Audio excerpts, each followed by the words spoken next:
Look at it! Put a mask on that guy and he's Bane, motherfuckers! Hey, check it out, it's MediaShinobi and we're gonna be reviewing Legend of Korra, Book 3, Episode 10, Long Live the Queen.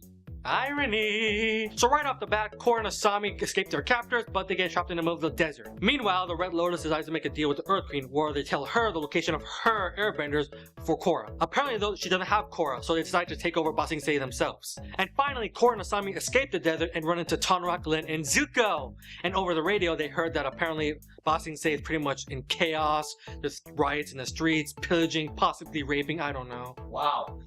And that pretty much ends our summary. Now we're going to talk about how we felt about the episode. In terms of the negatives, there's really only one I can think of at the moment, and that's when Asami kind of busts out. I mean, granted, she said that Cabbage Corp is a piece of shit compared to hers, but still, I felt it was a bit too easy. But I'm glad they didn't drag on that captive situation. But for the most part, damn, Zaheer, I mean, shit.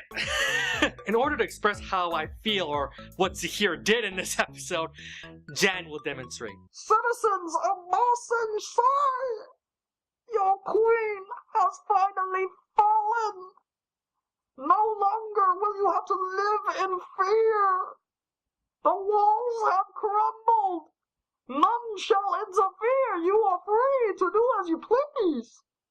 And now, take back what is finally yours! Yeah, that's pretty much it. I can imagine the background saying, Desi, Desi, Basarda, Basarda. Yeah, and pretty much all the prisoners from Ba Sing Se are being released. There's, again, like I said before, riots in the street. And the moment I saw Ghazan take down the wall of Ba Sing Se, I'm pretty sure I saw some Titans inside.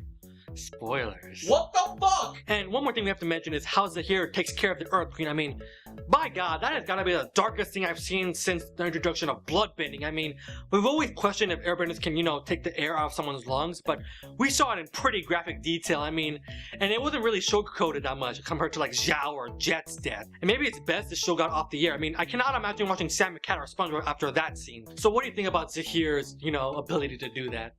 Well, I'm pretty sure all airbenders have that ability. It's just... But they're monks. Yeah, I know, which is, very dark of them to do so, but all airbenders should have that ability. They just wouldn't really show that on Legend of Korra because that is really dark. But the fact that they did show that, I'll give them props. I thought that was awesome. Yeah, I mean, we already saw Zaheer toss Ai Wei over the cliff, and I said she's not dead, technically, but yeah, You're as good as dead. Yeah, everything else you're worse off dead than his fate. Do you have any issues with the episode? Honestly, no. Not only with this episode, but the entire book so far is doing really well. So yeah. I give them props. And also, I feel like any problems I have with any episodes in Book 3, they usually are fixed like in the next episode. Like, I wanted more spirits, we got more spirits. I wanted Mako and Bolin to have more story, they had more story. I wanted Asami to do more, she did more. So, yeah, I have no complaints so far. And theory-wise, I have a small theory, and it's pretty convoluted, but I'll just throw it out there just for the hell of it.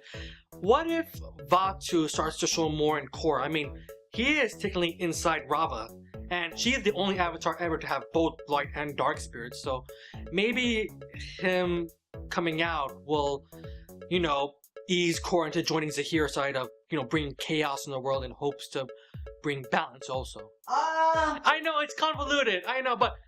Not that it's convoluted, it's the fact that from what we've seen with Legend of Korra thus far, they don't want to reuse the Dark Avatar thing. Yeah, I feel like that would just be kind of lazy. Yeah, it's just a theory I just thought up on the fly, but I highly doubt they're gonna go for it. And what about your theories? Well, I already threw out the idea of World War on the previous reviews, but based on how this book is going so far, I'm going to critique that to the idea of anarchy spreading. The idea that Korra has to not only fix Ba Sing Se, but other nations, in my opinion, would lead up to Book 4 pretty well, under the assumption that Zaheer and his group will still be prominent in the next book. We're really hoping. And how would it spread to the other nations, since Ba Sing Se is, isolated? Here's the thing, it's already spreading. The radio, if you remember. We already got the news on the radio. Oh, so, I feel like they could do it like Book 1 with the whole movement thing, so they're gonna start overthrowing their leader. But more global? Yeah, more global if anything. And that's all I gotta say for this episode. It's a good one. I had little to no problems with it.